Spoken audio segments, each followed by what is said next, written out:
Magandang buhay mga bata! Ako si Teacher Rhea, ang inyong guro sa Health 2. Kamusta ang lahat?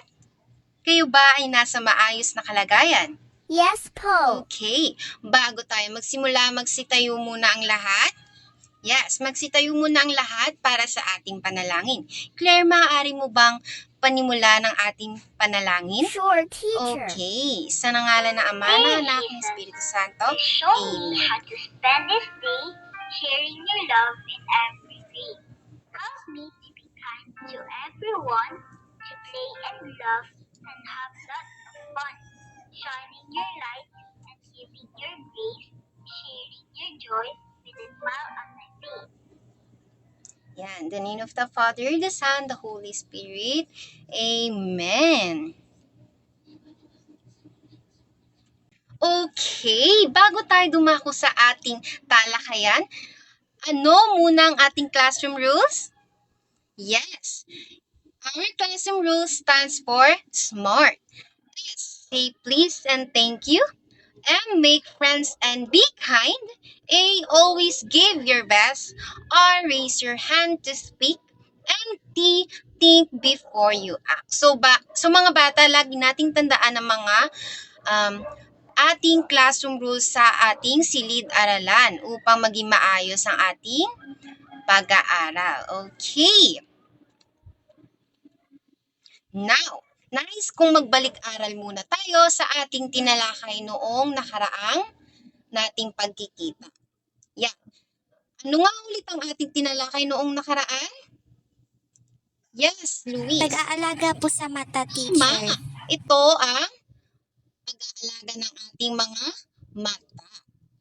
Mga bata, nais kong magbigay kayo ng isang halimbawa kung ano ang tamang paraan ng pag-aalaga ng mata. Okay, Claire? Kailangan po natin kumain ng gulay na mayaman sa vitamin A, teacher. Repolyo. Yes, teacher. Yes, natuto ako at inyong natatandaan pa ang ating tinalakay noong nakaraan nating pagkikita. At alam kong kayo ay natuto sa ating mga tinalakay. Para sa ating activity, unang aktibidad natin ngayong araw, ang ating activity ay pinamagatang Guess What? Yes. Okay. May mga ipapakitang larawan si teacher sa inyo at inyong huhulaan o tutukuyin ang mga ito kung kayo ba ay pamilyar o kayo ba ay gumagamit ng mga bagay na ito. Naunawaan ba? Yes. Okay. Unang larawan. Ano? Okay. Melvin? Toothbrush Yes. po. Toothbrush. Pangalawang larawan. Yes, Stacy? Toothpaste. Magaling, ito ay toothpaste. Pangatlong larawan. Yes, Stacy. Pamumog po, teacher. Tama, ito ay pangmumog o ginagamit natin kapag tayo ay bagong gising. O sa Ingles ay mouthwash. Pang-apat. May gumagamit pa sa inyo ng mga ito? Ng ito? Wala. Okay, ang tawag dito ay floss. Okay, malalaman ninyo mamaya kung ano ang gamit ng bagay na ito. Panglimang larawan. Okay, sino sasagot? Raise your hand. Yes, Josh? Tama, mga bata, nagsisipilyo. Okay, yan, ang gagaling naman mga bata. Inyo nahulaan ng mga larawan na ating pinakita. Tanong, ano ang napansin sa mga larawan? Ano ang napansin ninyo? Okay? Yes, Stacy? Mga kagamitang Ito ay mga po, kagamitan teacher. sa ngipin. Okay. Pangalawang tanong, para saan ang mga gamit na ito? Okay, Jay? Pangsipilyo po, teacher. Pagsisipilyo. Pangatlong tanong. Interesadong tanong ito. Gumagamit rin ba kayo ng mga kagamitan na ito? Yes po, teacher. Siyempre naman, para maging malinis ang ating ngipin at para maging malinis ang ating ngipin, ginagamit ang mga bagay na ito. Ang ating susunod na gagawin ay story time. Handa na ba kayo mga bata? Yes. Alright! Sino ang mga gustong makinig ng ating story sa araw na ito? Ako, Yan, marami teacher. lang. So, before we start, everybody, eyes on me. Eyes on If you hear me, clap once, clap twice, clap thrice. If you hear me, copy me. Alright, now, makikinig kayo ng maikling kwentong pinamagatang si Boy Choco at ang kawawa niyang ipin. Kwento ito ni Papa Diz para sa kanyang kuya na si Dekdek at Baby Care. 4 na taong gulang ang batang si Boy.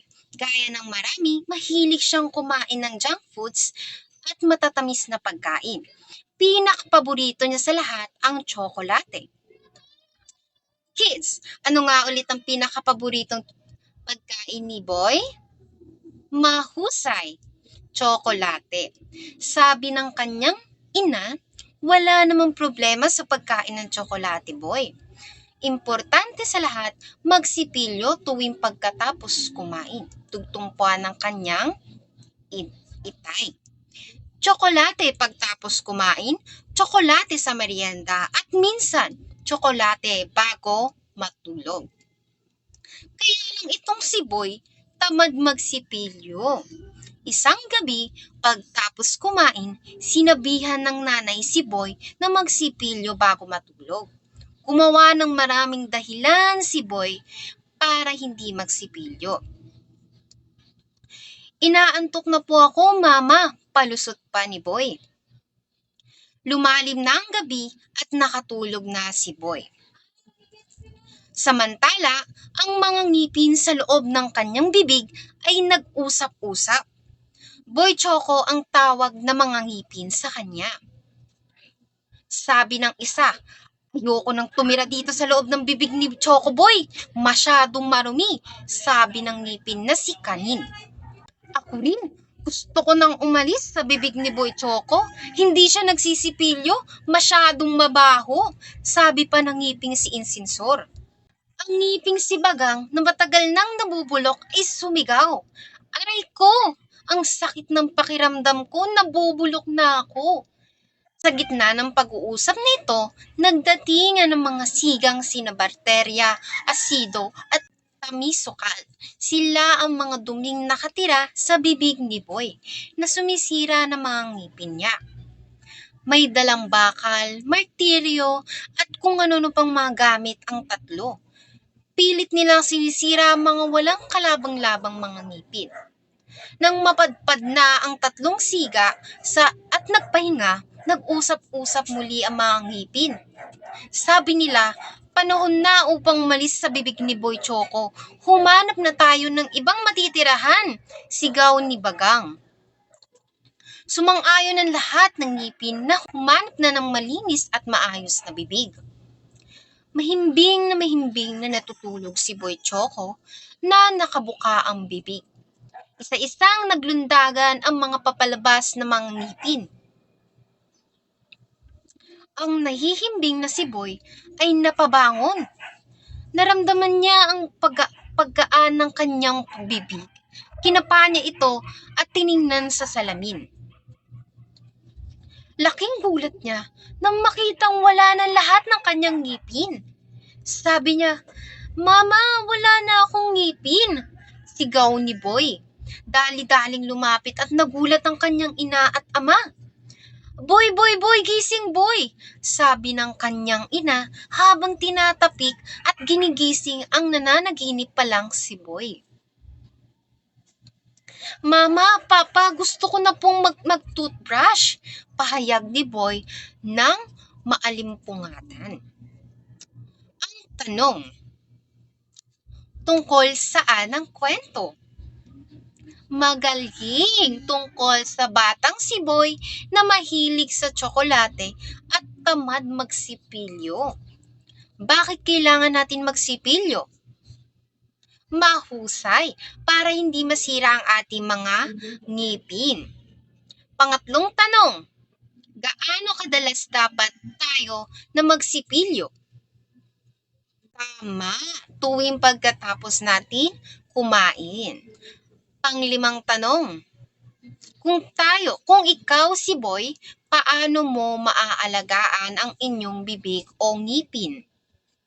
Tumpak, mahusay, tama, dapat tayo magsipilyo araw-araw. Sa araw na ito, ating tatalakayin ang paraan ng pag-aalaga naman ng ating bibig o ngipin. Sa katapusan ng ating pagtatalakay, ang mga mag-aaral ay inaasahang tukuyin ang tamang paraan o buong hakbang sa pag-aalaga ng bibig o ngipin. Pangalawa, ipakita ang tamang paraan o hakbang ng pagtututbrush ng ngipin. At ang pangatlo ay ipakita ang pagmamahal at pag-aalaga sa ating bibig o ngipin. Mga paraan ng pag-aalaga ng ngipin. Una, magsipilyo lagi pagtapos kumain. Kayo ba mga bata ay nagsisipilyo pagtapos kumain? Siyempre, dapat tayo magsipilyo ng ating mga ngipin pagtapos kumain para matanggalan lahat ng ating mga dumikit na pagkain sa ngipin o kapag kakain tayo ng matatamis na pagkain, dapat tayong magsipilyo agad. Pangalawa, iwasan ng sobrang mainit at malamig na pagkain. Mga bata, dapat natin iwasan ang maiinit at malamig na pagkain. Dahil kapag tayo kumakain ng mainit, at kumakain tayo ng malamig, nangingilo ang ating ipin. Minsan siya rin ang nagiging dahilan para sumakit ang ating ngipin kapag tayo ay kumakain ng mga malalamig at maiinit na pagkain. Pangatlo, uminom ng tubig pagtapos kumain ng matatamis na pagkain.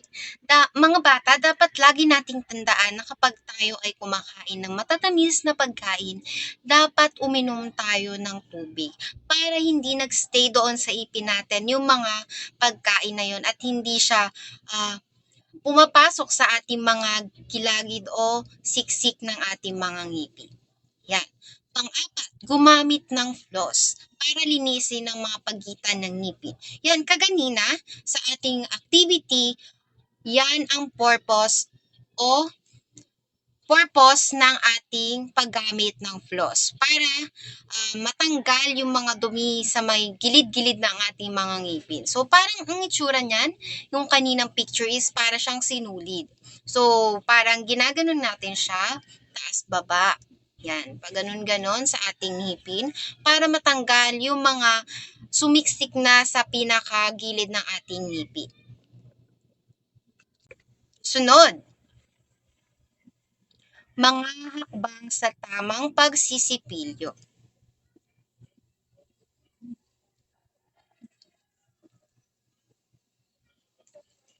Unang hakbang, sa ating pagsisipilyo, basain ang sipilyo. So, dapat una nating gagawin ay basain muna yung sipilyo. Pangalawa, maglagay ng toothpaste sa inyong sipilyo.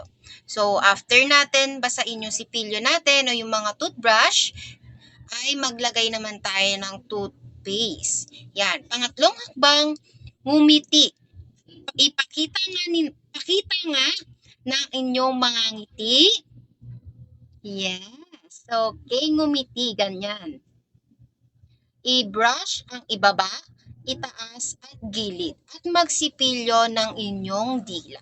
So kapag tayo ay nagsisipilyo, dapat taas, baba, gilid at ang ating mga dila. Yan, ganun. Pang-apat na hakbang, banlawan ng inyong bibig.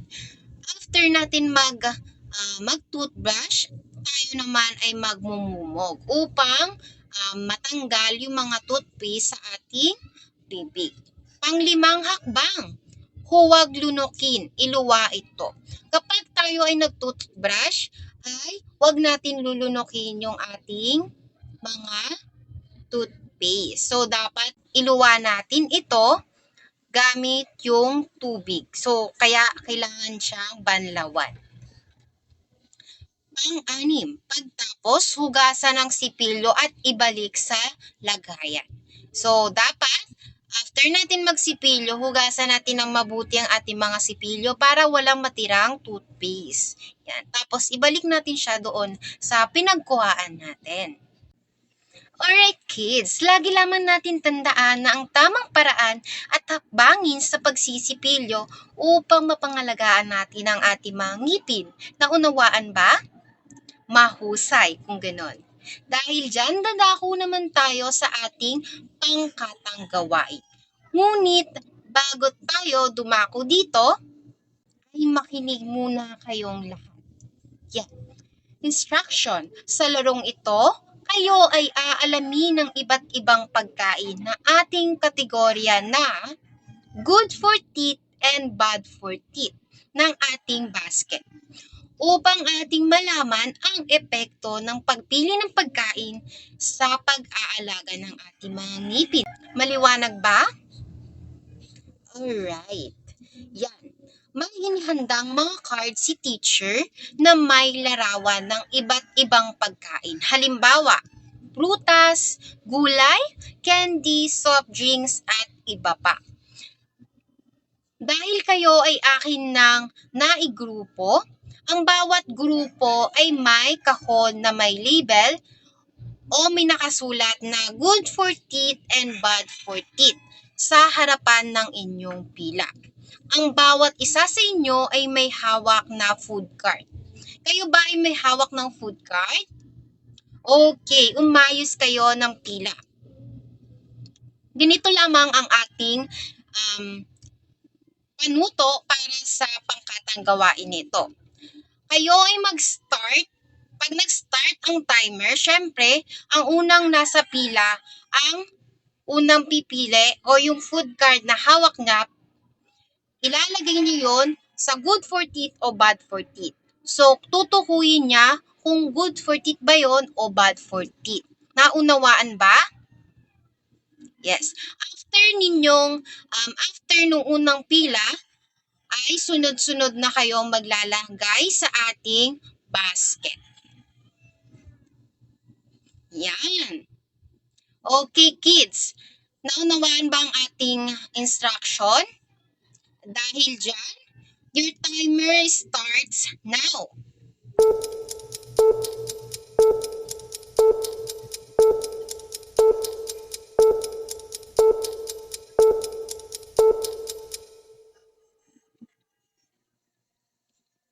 Alright kids, time's up!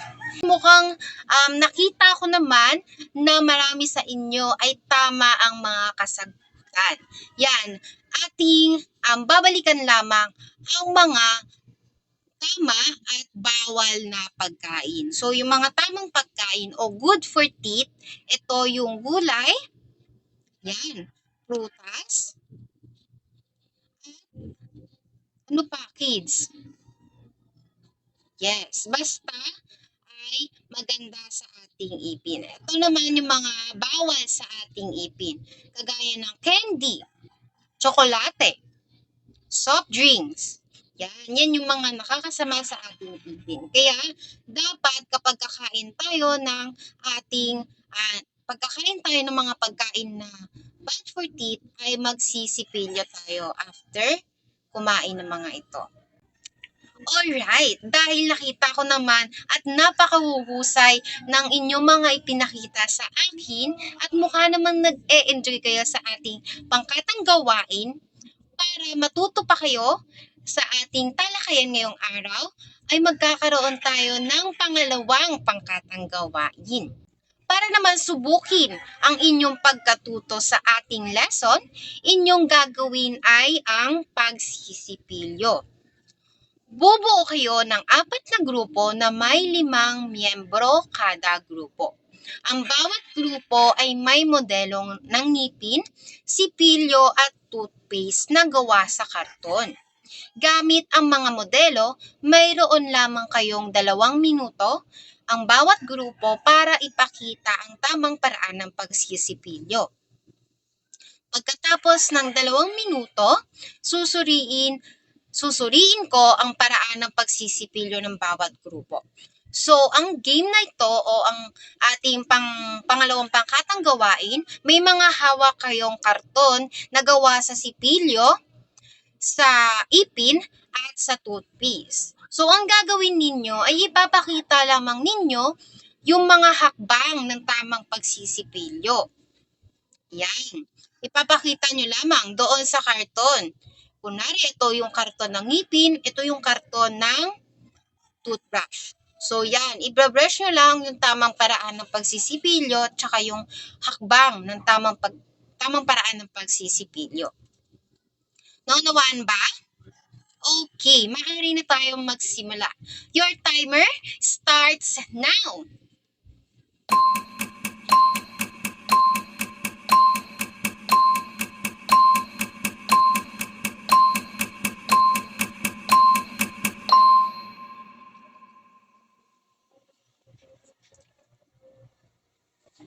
Okay kids, time's up! Nakikita ko mula sa inyong bawat grupo na nagawa ninyo ng tama ang bawat hakbang at tamang paraan ng pagsisipilyo ng ngipin. Dahil dyan, bigyan nyo ng 5 palakpak ang inyong mga sarili. 1, 2, 3, 4, 5. Very good! Now, para sa inyong pagsusulit, panuto. Pagsunod-sunurin ang mga hakbang sa pagsisipilyo ng ngipin ayon sa tamang pagkakasunod-sunod. Ang bilang na una ang unang hakbang at ang bilang na 5 ang huling hakbang. Isulat ito sa inyong quiz notebook. Naunawaan ba? Alright. Your timer starts now.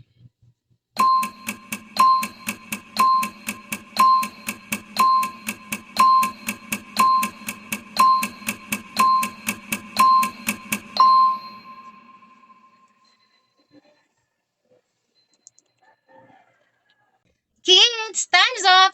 Ang gagaling naman ng mga batang ito. Marami kayong nakakuha ng mataas na score. Good job, kids!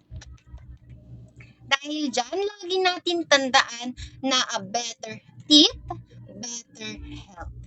Okay, muli maraming salamat sa inyong mga bata. Nawa ay marami kayong natutunan. Hanggang sa muli nating pagkikita. Paalam!